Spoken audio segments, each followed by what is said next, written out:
Yo, what is going on, guys? EggsISmell here, and today I'm coming at you with a brand new coaching video. And in today's video, we are going to be taking a look at Clownster. If you guys didn't know, I'm a Masters player, just trying to help viewers and other people, climb the ranks. I just like explaining the game. I actually like VOD reviewing because I like seeing a bunch of people's different experiences with the game and how they play the game, different play styles, all that. So if you guys want to review, leave a comment below, and I will get to you. So today we are looking at Clownster. He says, I'm stuck in Bronze 5. This is the lowest rank in the game. He said he's Gold 5 on support though, so a little better. He said he just started playing Torbjorn because he looks cool and he feels good to get kills with. He said he's been playing about a month and a half and he's stuck on Bronze 5. I honestly think damage can be pretty tough, especially for new players. Definitely want to take a look at his positioning. Torb is a pretty simple hero. Push, I would say, can be decent for Torb. If you capture a robot and they're coming back, you have chances to set up your turrets. I would definitely just E out a spawn to get you there faster with your team, but it's all good. It's all good. Not like a huge game-changing thing. So something I say at the start of every round, you want to look at your comp and you want to look at the enemy team's comp. You want to look at the enemy team's comp to see what they have, see how you'll adjust your playstyle with it. Obviously, you can't see it right off the bat, but once you figure out that they have Sombra, you're going to want to know that she'll probably go after Lifeweaver or your Genji, try to hack your Genji or your Lifeweaver, try to get a pick on them. So you're going to want to maybe chill back. Your turret will definitely help with them. But for example, if they have a Widow, you're going to want to play more conservatively. So just play conservatively at the start and see what they have, because if they have a Widow, you're going to want to play corners. If they have a Tracer, you know that you're going to get Dove. If they have a Winston, you know you're going to get Dove. So just stuff like that. You're going to adjust your play style, and obviously you don't know yet, but that's why I say play conservatively. Play your life in the beginning just to see what they got. All right, let's get into this. Your Lifeweaver's already frontlining. Probably not a good look. Okay, so you're already aware that they have a Sombra. This is fine. Right-clicking at close range. Your Rhine absolutely feeds. The Sombra goes down. She should have translocated, but this is Bronze 5, so I think we're going to see some crazy shit. So your tank is dead. You really either need to... You probably just need to back up here. This is honestly a reset moment. The Rhine is just going to go into your team and kind of destroy you. Your BAP is keeping you up, actually. So you guys maybe just want to reset here until Rhine gets back. So this is definitely not the time to be going in, and I think this is I already can see it's probably not going to be a major mechanics thing. A lot of people think your mechanics, a lot of bronze players do have kind of bad mechanics, but it's normally not the main issue why you lose games. Even at a lot of higher ranks, mechanics aren't the main issue for losing games. Most people can aim decently enough where they can get kills. You don't have to be an aim beast to get to a certain rank. I would say your aim really starts to matter around diamond maybe, but even then it's I don't know. You don't need great aim to play this game. There's also a lot of characters where you just don't need great aim, and I would say Torb is one of the ones where you don't need a spectacular aim. Anyway, you don't want to be going up there. Now you see that your tank is back. Sombra's going to be back soon. Okay, so that's a good pick on Ana. So this fight is now winnable. You definitely want to fall back here because that was a damage boosted soldier, and in any rank, he will smoke you. He's probably going to smoke you here. Yeah, so you just wanted to be back a little further. It's tempting to go in on Torb, but yeah, I know you may have been trying to deny that res, but that res was just going to happen one way or another. They just had too many people up there, and you were all alone. So let's see what your team can do. I think they're outnumbered right now.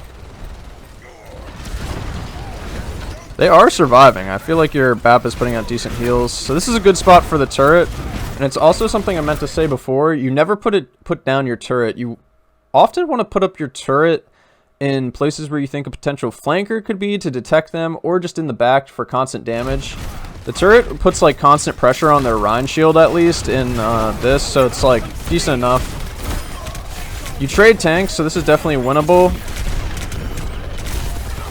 I know you're going for that left click to try to kill her, but the right click is just way better at close range, so I definitely would have right clicked there. Your team really needs a full regroup. Your team has just been staggering quite a bit. So you're going to want to wait for the full regroup. It looks like your Ryan is waiting, and you guys are going to go right now. You have ult, so you're going to want to look to use it this fight. It's unfortunate that they get forward spawn here, but, you know, it is just like that.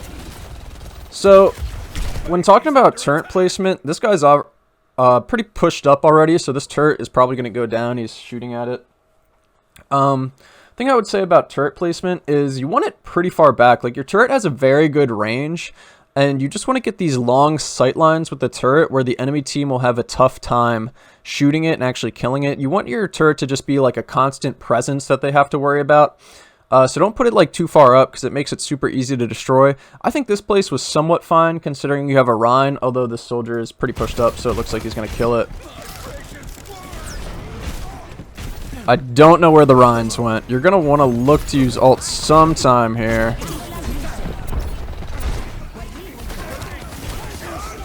Definitely throw your turret again when you can. You have turret up right now. Okay, but you guys are kind of just massacred by the Nano Rhine. Yeah, just always throw your turret when you have it, especially when you're in the thick of combat, because the turret will also give another target for the enemies to shoot at, and every bullet that they're putting into the turret is a bullet that they're not putting into you. So you're hacked. You're kind of oblivious. Okay, you smoker. You definitely want to ping. Pinging in any rank is very OP. You can convey a lot of information to your team without comms, even through ping.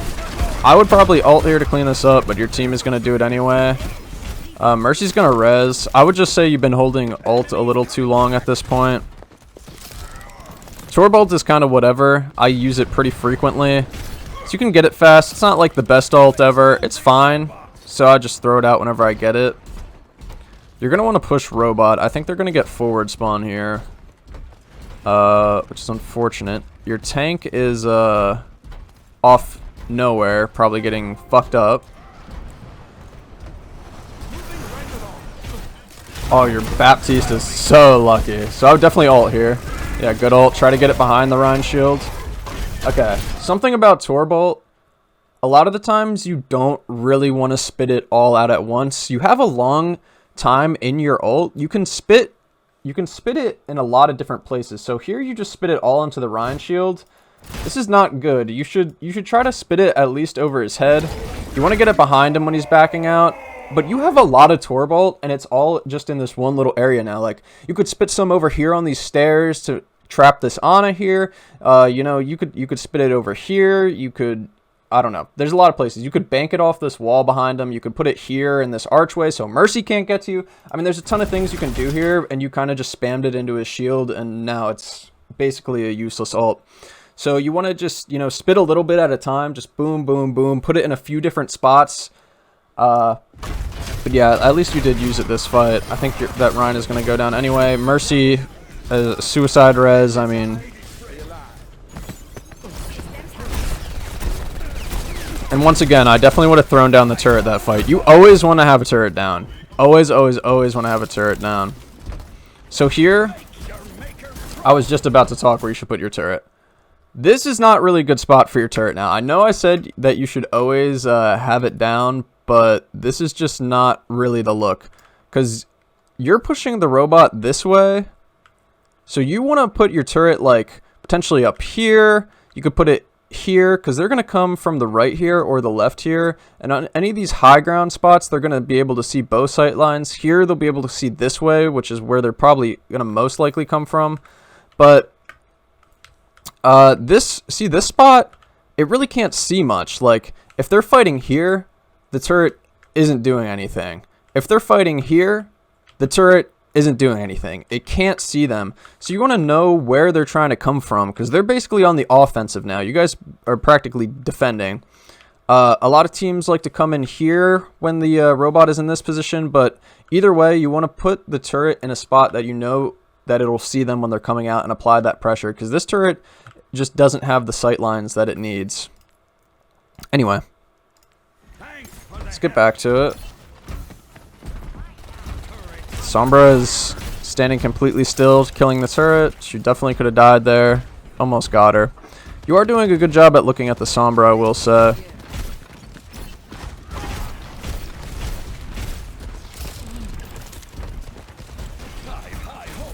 This is a better turret just because you actually have the sight line now, but it's still in a pretty vulnerable spot. Sombra is just farming the turrets, and she's not doing much else beside that. She didn't even have Translocator out. This is a free kill. Nice. That's just Bozo Sombra. I mean, that's just Bronze Sombra.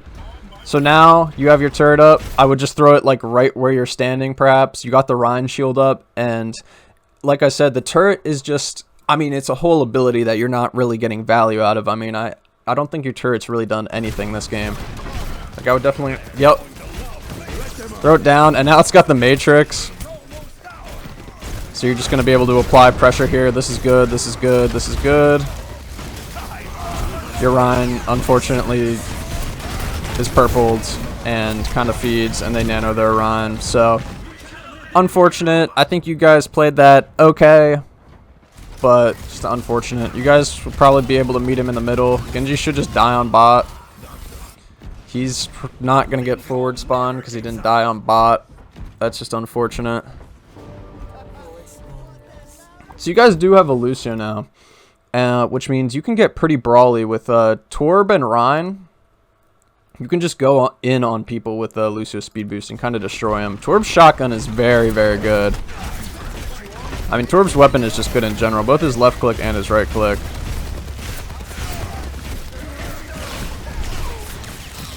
I would say that turret spot is a little far up, but at least you're still getting some value out of it. I would look to ult here.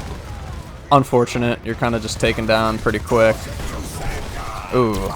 Yeah, that's a tough ult from your tank. I mean, he, yeah, that was just rough. You're going to want to look to regroup as a team here and use this Torb ult. And, you know, let's see how you use the ult this time. I'd put your turret somewhere up here. Not that, like right here somewhere in the back.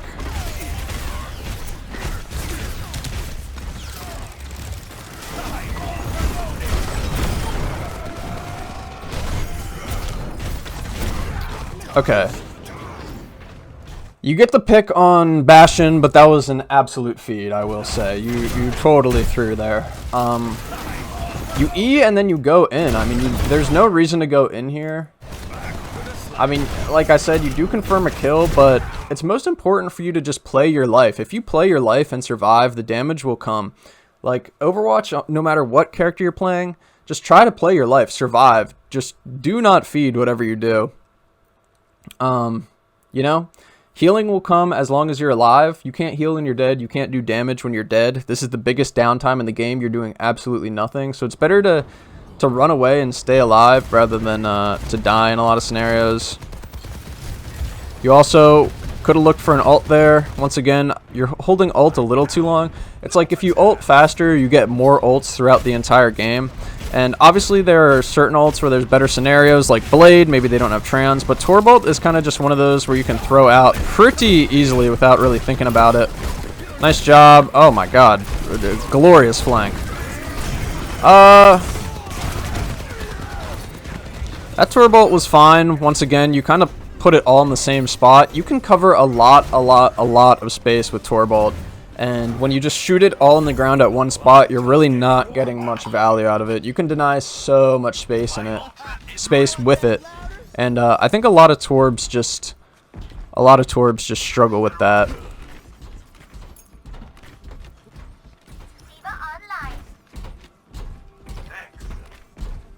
So this game is definitely still winnable. I mean, they have a good push. You guys still have 78 though. They're going to meet you here in the middle.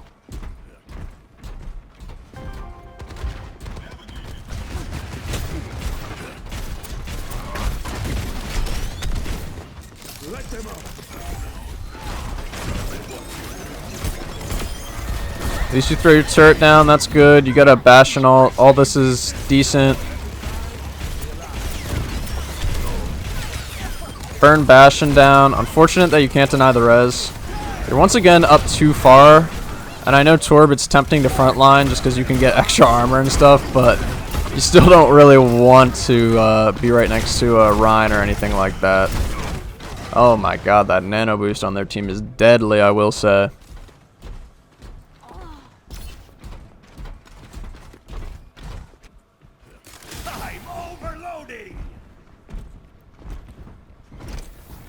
And damage, like, it is hard to position. I would say it's the hardest role, and it's not the hardest role in general. I believe personally tank is the hardest role. But alright, this is bad because you're not with their team. They probably shouldn't have gone left, but you still want to group up, or at least say group up in the you know, using the communications, or I don't know if you comm, but you know, make sure to comm. You are picking the Rhine here, which is good. Overall, you do want to be with your team because now you're kind of alone. They come in from behind. You guys are creating a pinch. This is fine, applying pressure and being on the front line when their shield is weak and stuff like that, but this is still just very dangerous. Like I was saying before, damage I think is the hardest role to position on. I think support is real easy because you have a lot of get out of jail free cards. So even if you have bad positioning, say as Kiriko, BAP, you know, you have immortality field, you can jump out, you can teleport out. A lot of supports have get out of jail free cards. A lot of damage characters don't. So you just gotta watch where you're playing. The Mercy got the res, but your turret got her, so your turret got some value where it was. So this is fine to push a soldier at close range. You win this fight at close range. Yeah, this is really just a mechanic thing. You probably should have cleaned up that kill there. He was pretty weak, but God, he's kind of turning this on you. It's a decent turret, just in case he decides to challenge you and try to clean up the kill. It's actually a very, very good kill on the Rhine. He will be staggered. He did not get forward spawn, so that was a valuable kill for sure. Yep, you say you're gonna look for an ult here. Soldier is still behind, so you're not gonna get it off. That is unfortunate. That is just unfortunate. And yeah, this is definitely where this ends. So basically, you're going to want to comm that soldier's behind. I obviously don't know if you did that. If you did, good job. If you didn't, then, you know, you should comm even at low ranks. You know, even if people aren't responding, I always comm in the game chat just so people know. Also, ping a lot more. People don't ping very much. I would say right now you're frontlining a little too much, and you want to put your turrets, like I said, far back, but so they have LOS of the enemy, so they can just be a constant presence, you know, doing passive damage. Things you did well. I think your aim is fine. Your aim is definitely not bronze 5. I mean, it could use a little bit of work for sure, but not awful overall. Like, you got some solo picks and stuff like that. Like, you did get some good kills here. I would just work on the positioning, and the turret placement is probably one of the main things. Also, your ults. You did not get much value out of your ultimates. Like I said, just try to spread it out further. Definitely just try to spread it out further rather than piling it all in one spot. You don't want to really be holding left click with Torb ult. It's way more... It's way more valuable to look in different places and tap it. It's way more spread out. It confuses the enemy a lot more. It's a lot more to keep track of, because if you throw it all in one spot, it's like, okay, just don't step in that one spot. But if it's around the map, people might accidentally step in it. You know, they have to back up into it. It's a lot more confusing. It's a lot more to focus on. But anyway, hope you guys enjoyed this video. I'm actually glad that we got to do a video on Torb, just because Torb is just a fun character who I feel like is... a lot more viable in a lot of ways. I think he's underplayed. I think he's undervalued, but I actually really like Torb. But anyway, hope you guys enjoyed the video. Please subscribe. Comment below if you want me to review your VOD. And hope you guys have a great day. It's been EggsISmell. Peace.